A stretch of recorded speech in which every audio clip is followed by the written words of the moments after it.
வாமனன் ஓரடியால் உலகை அளந்ததும் அன்பன் பலியின் தலை 3ஆம் அடியாய் பணிந்ததுமே அற்புதம். வணக்கம் நண்பர்களே. விஸ்வாமித்திர முனிவர் ராமபிரானிடம் வாமன அவதாரத்தின் பெருமைகளை விவரித்துக் கொண்டிருக்கிறார்.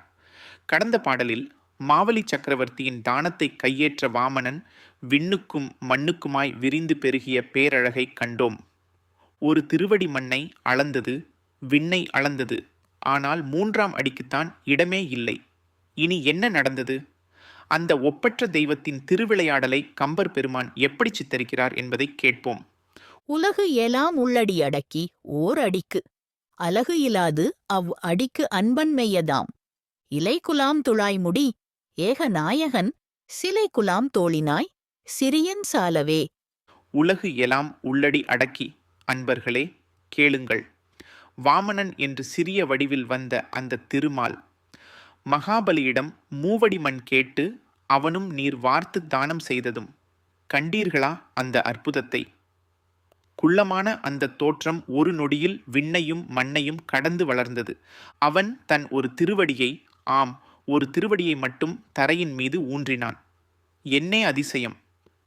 இந்த உலகம் முழுவதையும் அண்ட சராசரங்களையும் தன் அழகிய பாதத்தினுள் அடக்கிவிட்டான். பூமி பந்தே ஒரு பொடி போல அவன் காலடியின் கீழ் அடங்கியது. இதை சொல்லும் போதே நம் மனம் வியப்பில் விரிகிறதல்லவா? ஓர் அடிக்கு அலகு இலாது. அடுத்து அந்த தேவன் தன் 2வது திருவடியை ஆகாயத்தை நோக்கி நீட்டினான். நீட்டி நீட்டி விண்ணுலகங்களையும் அண்ட கோளங்களையும் நட்சத்திர கூட்டங்களையும் தேவர் வாழும் உலகங்களையும் கடந்து அத்தனையும் தாண்டி இன்னும் மேலே போனான். ஆஹா! அந்த 2ஆம் அடிக்கு ஒரு அளவே இல்லை.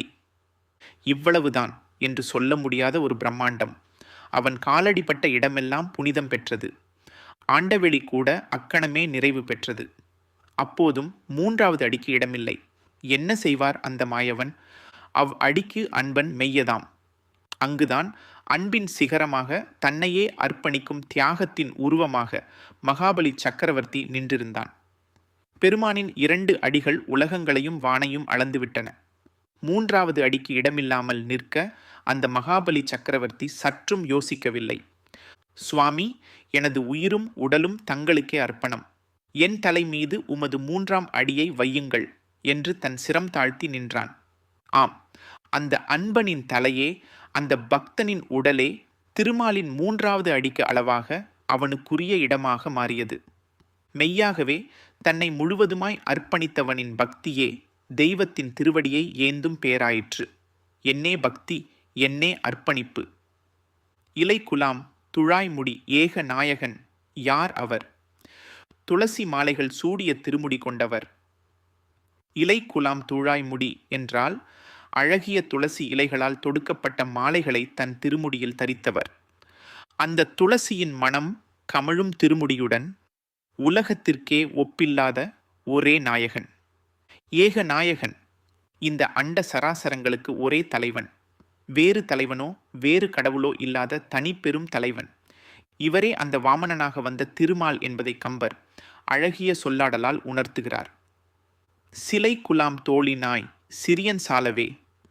முனிவர் விஸ்வாமித்திரர் ராமபிரானை பார்த்து கூறுகிறார்.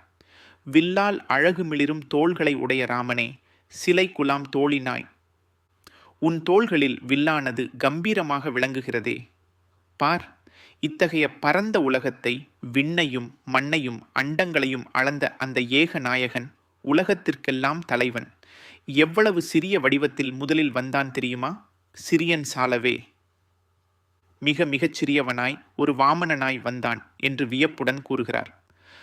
அந்த சிறிய வடிவம்தான் இவ்வளவு பெரிய லோகங்களை அளந்தது என்பதை நினைத்து பார்த்தால் நம் அறிவுக்கு எட்டாத தெய்வத்தின் லீலையை என்னவென்று சொல்வது? கம்பர் இந்த சொற்களில் வியப்பையும் பக்தியையும் பரம்பொருளின் பெருமையையும் ஒருங்கே குழைத்து படைத்திருக்கிறார். அன்பர்களே, வாமனப் பெருமான் ஒரு நொடியில் எடுத்த அவதாரத்தையும் மகாபலியின் ஒப்பற்ற தியாகத்தையும் கம்பர் காட்டும் விதம் நம்மை மெய்சிலிர்க்க வைக்கிறது.